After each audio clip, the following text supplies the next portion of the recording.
Good evening. It's an honor and a joy to be here tonight. And I want to thank Nikafla for giving me this opportunity to be here. I also want to thank God for giving me the privilege to be able to talk to you today. Before we start with our talks, I would like just to make a couple of announcements. Nikafla has restarted its activities in person. So we are now having the talks on Saturdays afternoons. We're also having the laying of hands also on Saturday afternoon at 17:30. We also have that on Tuesday in French at 1900 hours. For the activities on Saturday, you have to register at our website. But for the activities in French, you no longer have to do that. So you just can come if you like to have these activities on Tuesday in French. We have also started our fraternal conversations. We have basically Mondays after 1800 hours. We're going to have some, you can come in and after registering at our website, and then we can have a chat for about half an hour, 40 minutes.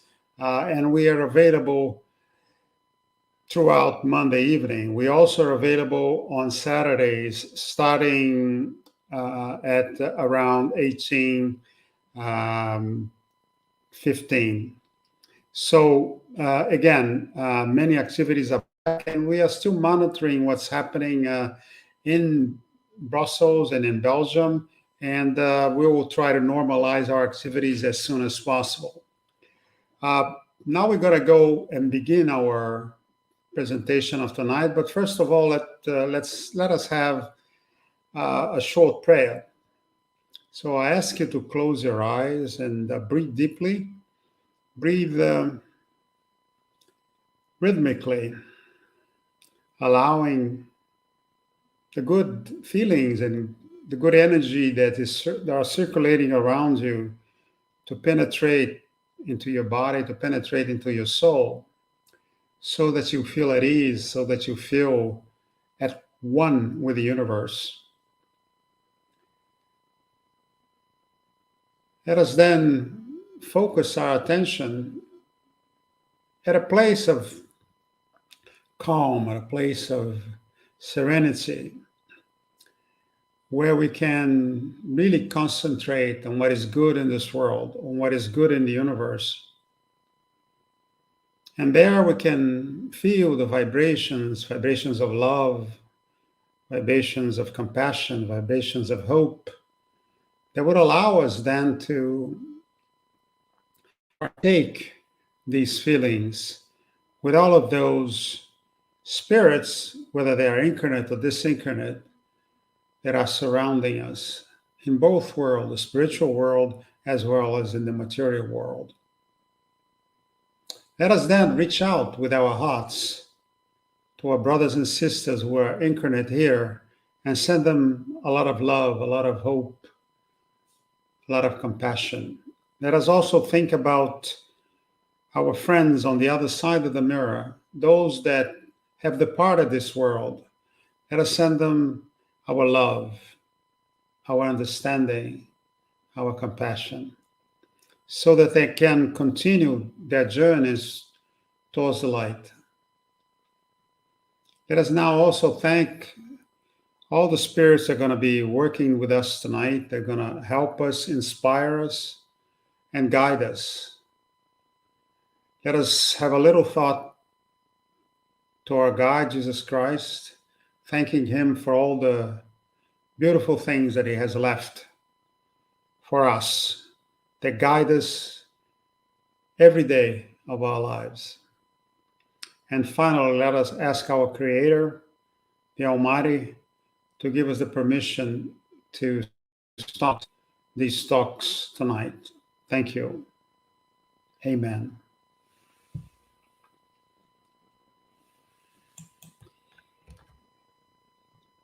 The theme of tonight is Blessed are the poor in spirit and blessed are the children.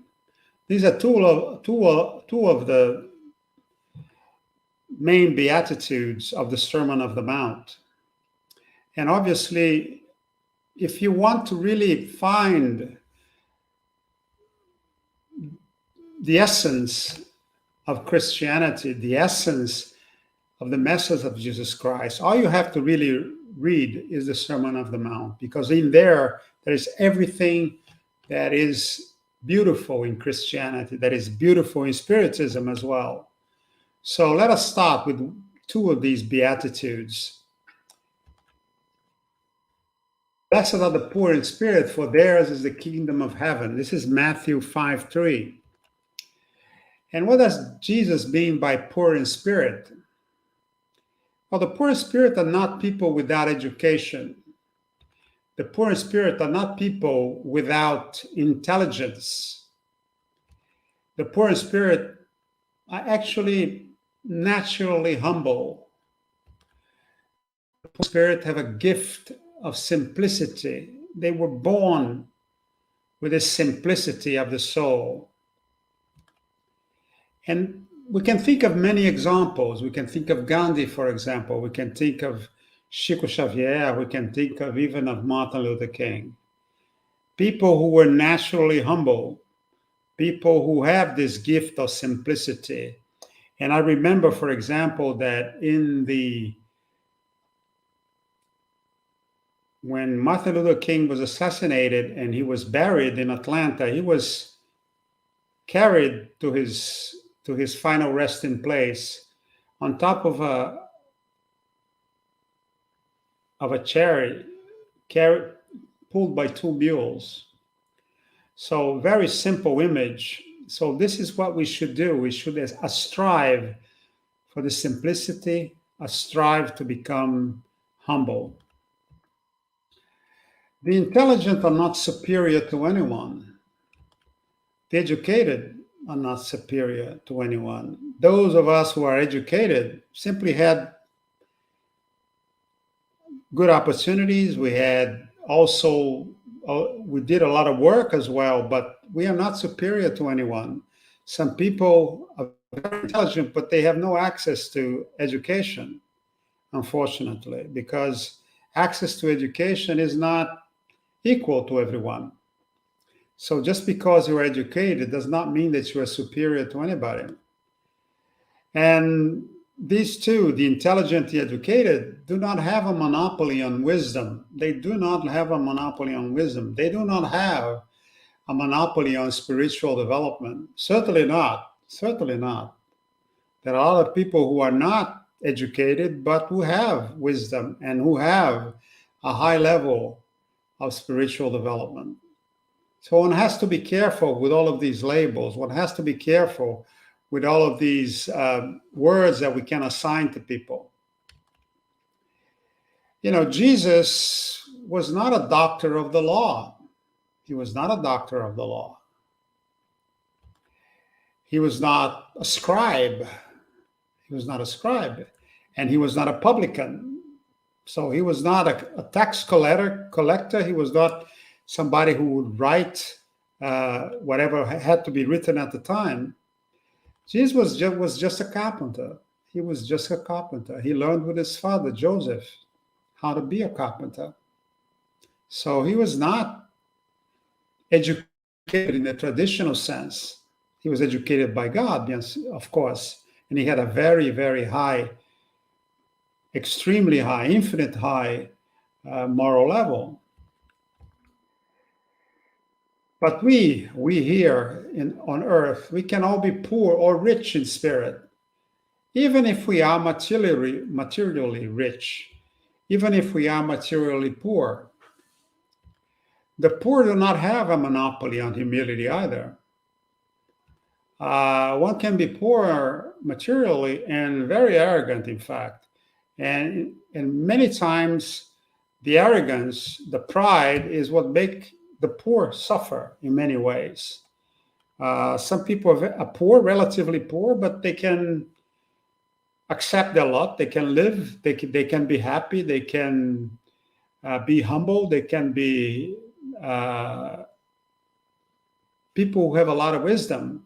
And we have to be very careful also that, we do not say, well, because you're rich, you cannot be humble. There are some very rich people who are humble.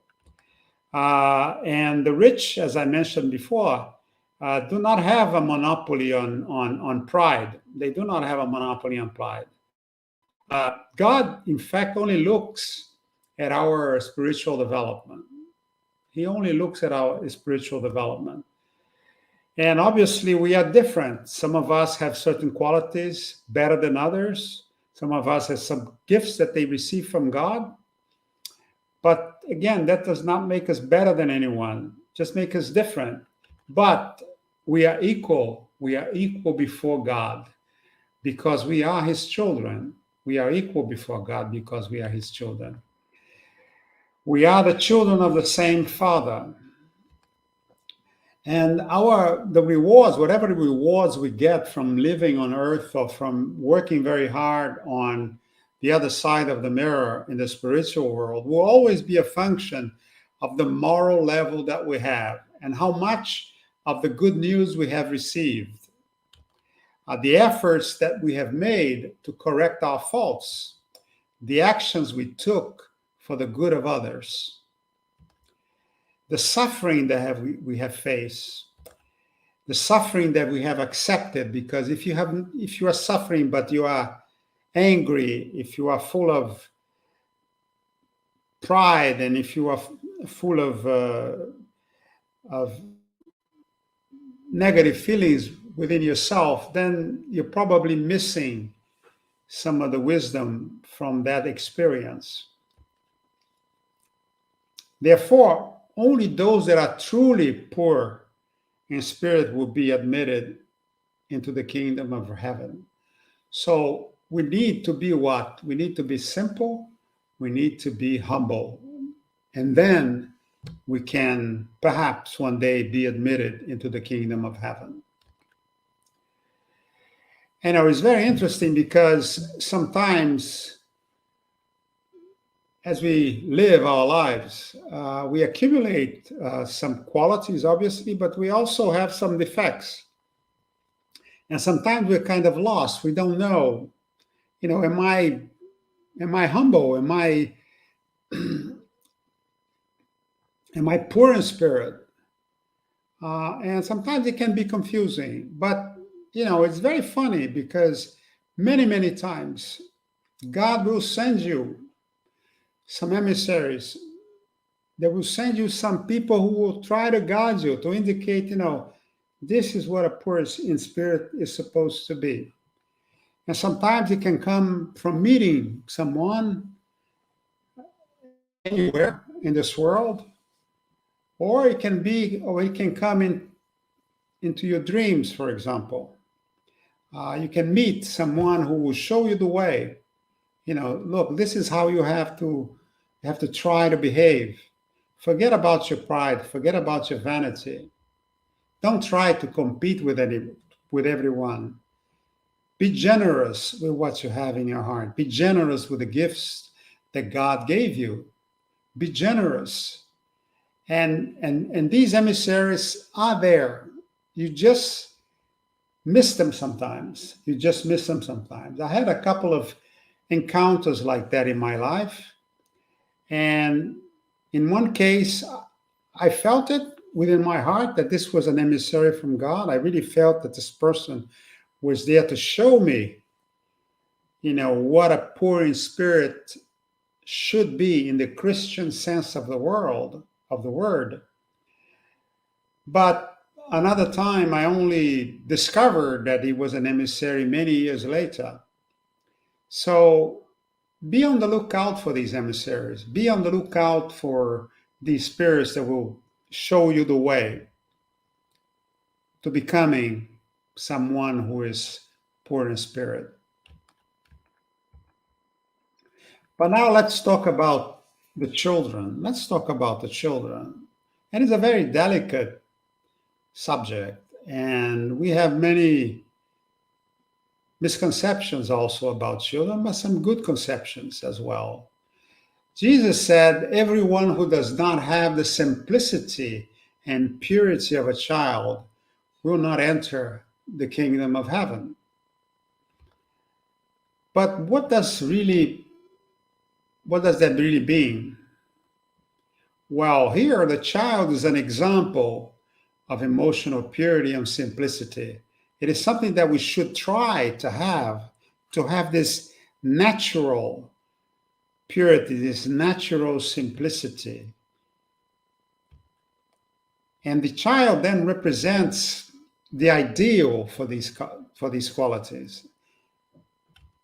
The child represents the model that we should follow if we would like to have emotional purity, if we like to have emotional simplicity. But Jesus did not say that every child will be a good adult, for example, or even that every child is a child. There are some difficult children out there. We can think of some very bad adults that were children one day. Hitler was a child one day, Stalin was a child one day. And I had a friend who was a teacher in a primary school, and he said there's nothing more cruel sometimes than children bullying each other, torturing each other. So not every child is a good child, and not every child will be a good adult. But children have the potential to be good, the potential to be good. And they also have, of course, the potential to be evil adults, as I said, Hitler, Stalin. And a child can be like a blank book, in fact. And the details, the lettering, the writing has to be filled in, has to be filled in. And many factors are important in building this good adult, in transforming this child into a good adult. The past incarnations, how he arrived here, what kind of baggage he arrived with, or the child arrived with. There's also the basic personality, the psychobiological personality, because we all know that children are born with a certain psychobiological personality. Some of them are more agitated than others. Some of them are angrier than others. Some of them are very placid. Some of them smile at everything. So you arrive already with a certain basic personality. There are also mental illnesses that can play a role. There's the family, of course. There's education. There's society as a whole. And there's obviously free will. When the child becomes an adult or a teenager, it starts little by little to exercise free will. And obviously, the inheritances that this child brings into the world can be negative. He can arrive with vices, alcohol, for example, alcohol or drugs, or certain propensity for vices. He can arrive with prejudices because of past experiences, other lives. He can arrive with defects, physical, mental, or behavioral defects, etc. But the inheritance can also be positive: generosity, wisdom, compassion. Some children, for example, very young, they share. Others don't share. They're very egotistical. What is mine is mine. But some children already arrive sharing everything. So the inheritance can be negative and positive. And obviously it depends on the level of the spirit, of the moral level of the spirit that is inside this child. Sometimes in the center, for example, in Nicafla or in another center here in Brussels, you see a child arriving with the parents, a young child, maybe 5, 6, 7, 10 years old, And you can see right away who is the wisest spirit. And very often, it's not the parents. Very often, it is the child. By the way it poses the questions, by the way it looks, the curiosity shows, you can tell right away that this is an old spirit. This is a wise spirit. And maybe they're here not so much to learn from the parents, but to teach their parents, to teach them how to be humble, to teach them how to be patient, to teach them how to be loving, and so on. So there are many variants to that. And, you can also have love for others as an inheritance. And in most cases, however, there is no predestination. You know, everything can change within a lifetime, within an incarnation. Anything can change. Even if you arrive with a very heavy inheritance, with a lot of baggage, as I say, you can still change that through your actions, through love, through charity, through spiritual development. And this is the chance that God gives us by allowing us to reincarnate. We have the opportunity then to work on our defects, to work at what we do. And vicious cycles can be broken. You don't have to perpetuate cycles of violence, cycles of abuse, because you were abused in another life, that you're going to abuse your children in this life. No, you can get out of that vicious cycle through love, through understanding, through compassion, through pardoning offenses, and so on. So forgiveness is a great, great weapon against these vicious cycles. You can break them anytime you want. But many times children, as I said before, are imperfect because they are imperfect spirits. They are human beings in development to become adults. They have qualities, vices, and defects. They need time to grow. They need time to learn. They need time to develop their consciences. They need time to reformulate their beliefs. They need time to correct some of their mistakes. And they need time to develop their qualities. They're like delicate flowers that need loving care in order to bloom. The most important fact is to have Jesus in their hearts. You have to try to place Jesus in their hearts so that they can, from an early age, begin to understand what is to share, what is to love your neighbor, what is to not to be aggressive, not to be someone who wants everything for himself. But every child carries the seed or the seeds for a better world. Every child. If only we help them. We have to help them. If we want these seeds to germinate, we have to help them. Adults, especially parents, have a great responsibility in the education of the children. Unjust societies can generate unjust people, unjust adults. Dysfunctional families can generate dysfunctional adults as well. So within the family, within the society, we have to help children so that they become better adults. If they suffer when they're young, they may have traumas from which they will have a very hard time escaping. And one may ask, why bring children into a world that has so much evil and darkness? Why should you do that?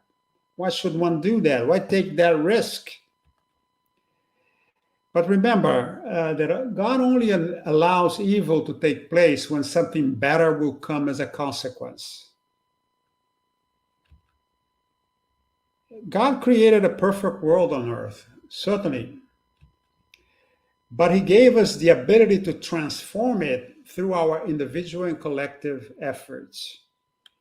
And obviously, uh, God could have imposed perfection on our actions, but instead, He gave us free will. And we have done very good things, great things with our free will, but we have also created a lot of imperfections. And all of the world's imperfections come from the actions of human beings. They do not come from a faulty design by God. The design by God was perfect. We are the ones that are bringing imperfections, but we are also the ones that will go back to perfection as we develop ourselves. And this is why the earth has become a world of atonements and trials, because we have created these trials here, and then the need for atonement. So here on earth, light and darkness cohabitate, but evil still predominates. Maybe less than in past centuries, but it still predominates. And we have to work so that one day, this earth, on this earth, evil will no longer predominate and good will predominate over evil. But all evil and good comes from our actions, all of it. And I repeat, children can change the world. Children are a hope of humanity. They are the hope of humanity. If only we help them, if only we give them the nourishment, the loving nourishment that they need. They have tasks. They have tasks to pardon, to love, to cure, to console. They have missions in very rare cases to bring trials and atonements to this world, but also to bring light and good to this world. So children are very important to this, whether they are perfect children or imperfect children. They are needed so that the world can go on. And children then are the future. Children are the future. If we love them, if we bring Jesus into their hearts, then we will have accomplished our missions and tasks. This is why we're here. This is why we are here. And, even if you don't have children yourself, you can still help other children fulfill their potential. We should live a better world for our children. Of course, we should live a better world for our children. But also, we should concentrate in living better children for this world. Because if we leave better children for this world, then the world will naturally become better. If we do that, then a better future for this planet will be assured. No doubt about it. So let us help the children. Let us be there for them. Let us give them love. Let us give them compassion. Let us give them understanding. Explain to them what the world is all about. But, don't just look at your own children, because it's very easy to love your own children. But maybe you should love those children that are far from you, that are different from you, that are suffering. And if you look around on this earth, and we are very protected here in Belgium, for example, or here in Europe, if you look around, in this world, there are a lot of children suffering. In Asia, in Africa, in Latin America, in the United States, there are a lot of people on the streets, living on the streets, children living on the streets of California, for example. Hundreds of thousands of people living on the streets, even though it's one of the richest countries in the world. So let us give our hearts to the children. Let us help them. Let us, when we look at a child, let us understand that this is the future of the earth. This is what we need to work on. This is what we need to love. This is the being that we need to love. So let's go towards the children, even if they are different from you, even if they are not your own children, from your own family. Thank you very much. We will now close with a short prayer. So I ask you to close your eyes, breathe deeply, try to find a place of quiet, a place of rest, a place of love near to your spiritual essence. And then let us feel the vibrations that are here with us. Let us think of all the children that are all over this world, some of them suffering in wars, some of them even fighting in wars as children, some of them hungry, some of them being abused, some of them being neglected. Let us send to all of these children our love so that they will continue to have hope, that they will continue to have simplicity and humbleness in their hearts, that they will still have love in their hearts, that they will still have curiosity to explore the world that was created for them by God. Let us also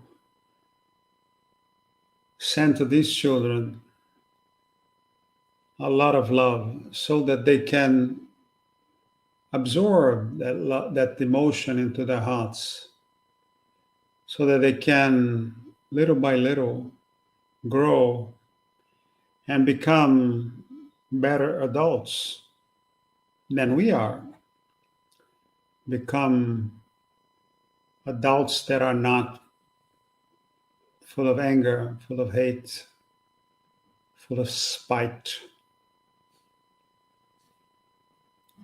Let us also think of all our spiritual friends that are all around us, to thank them for helping us tonight. Let us also thank our guide, Jesus Christ, for the beautiful inheritance that he has left us and that guide us every day of our lives, whether we are here on earth or if we are in the spiritual world. And finally, let us ask the Almighty, our Creator, to bless us, to bless the children, and to give us His permission to end our talks tonight. Amen. Thanks again for being there.